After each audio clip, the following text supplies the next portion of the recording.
জি, আমি আসছি রাজশাহী জেলার পুঠিয়া থানা থেকে। আজকে আমাদের এখানে অবস্থান ধর্মঘটের ১২তম দিন। আমরা ১২ দিন যাবৎ এখানে অবস্থান করছি। আপনারা জানেন বাংলাদেশে স্বতন্ত্র ইবতেদায়ী মাদ্রাসা প্রায় ১০,০০০-এর মতো স্বতন্ত্র ইবতেদায়ী মাদ্রাসা আছে। সেই মাদ্রাসাগুলো দীর্ঘ ৪০-৪১ বছর ধরে বিনা বেতনে চলছে এবং এখানে প্রায় ২ লক্ষ শিক্ষার্থী এবং ৫০,০০০ শিক্ষক এবং তাদের পরিবার রয়েছে এই মাদ্রাসার সঙ্গে জড়িত। এখানে এই মাদ্রাসায় যে শিক্ষক কর্মচারীরা রয়েছেন তারা কোনো ধরনের বেতন পান না। এই ৪০-৪১ বছর ধরে তারা মানবেতর জীবন পার করছেন। আপনারা জানেন যে ১৯৮৪ সালে স্বতন্ত্র ইবতেদায়ী মাদ্রাসা এবং রেজিস্ট্রার্ড প্রাইমারি প্রাথমিক বিদ্যালয় সেগুলো একযোগে রেজিস্ট্রারভুক্ত হয় এবং ১৯৯৪ সালে সরকারের বিধি মোতাবেক এই প্রাইমারিগুলা এবং স্বতন্ত্র ইবতেদায়ী মাদ্রাসাগুলো ৫০০ টাকার অনুদানের আওতাভুক্ত হয়।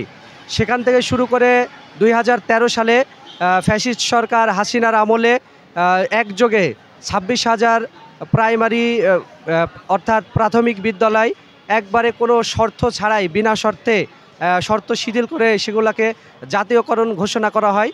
ওই সময়েই কিন্তু আমাদের প্রায় ১৮,০০০-এর মতো স্বতন্ত্র ইবতেদায়ী মাদ্রাসা ছিল।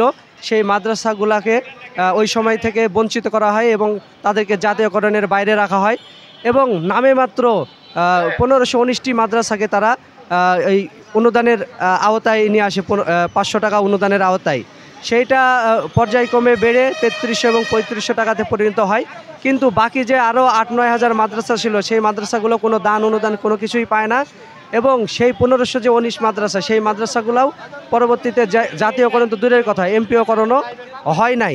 পরবর্তীতে আমরা জানেন আমরা জানুয়ারির ১৯ তারিখ থেকে ২৮ তারিখ পর্যন্ত এই ফ্যাসিস্ট সরকার বিদায় হওয়ার পরে আমরা জানুয়ারিতে শাহবাগে আন্দোলন করেছিলাম। সেই আন্দোলনের প্রেক্ষিতে এই বৈষম্য বিরোধী সরকারের পক্ষ থেকে মাদ্রাসা ও কারিগরি বিভাগের যুগ্ম সচিব SM মাসুদুল হক স্যার উনি আন্দোলনের মাঠে এসে আমাদের এই সরকারের পক্ষ থেকে তিনি ঘোষণা দিয়েছিলেন যে স্বতন্ত্র ইবতেদায়ী মাদ্রাসা জাতীয়করণ হবে। এইটা আগামী ৩ মাসের মধ্যে গেজেট প্রকাশ হবে এবং আগামী ৬ মাসের মধ্যে তারা বেতনের আওতাভুক্ত হবে। কিন্তু এই ঘোষণার ৯ মাস পার হওয়ার পরেও এখন পর্যন্ত জাতীয়করণ তো দূরের কথা, একটি মাদ্রাসাও এমপিওভুক্ত এখনও হয়নি।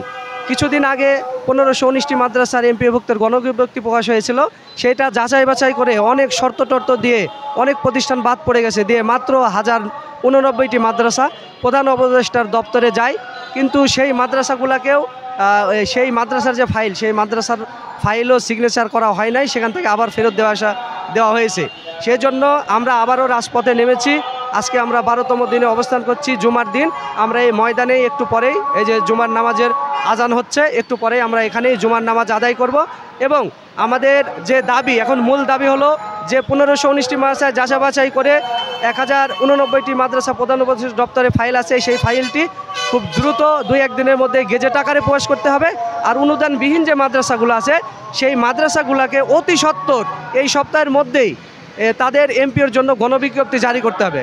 আর এই দাবি যতক্ষণ পর্যন্ত গেজেট আকারে প্রকাশ না হচ্ছে ততক্ষণ পর্যন্ত আমরা মাঠ ছাড়ব না এবং আমরা যা আছি পর্যায়ক্রমে আমাদের সমস্ত শিক্ষক শিক্ষিকা ছাত্রছাত্রী তাদের অভিভাবকদের নিয়ে প্রয়োজনে আরও বৃহত্তর আন্দোলন গড়ে তুলব ইনশাল্লাহ।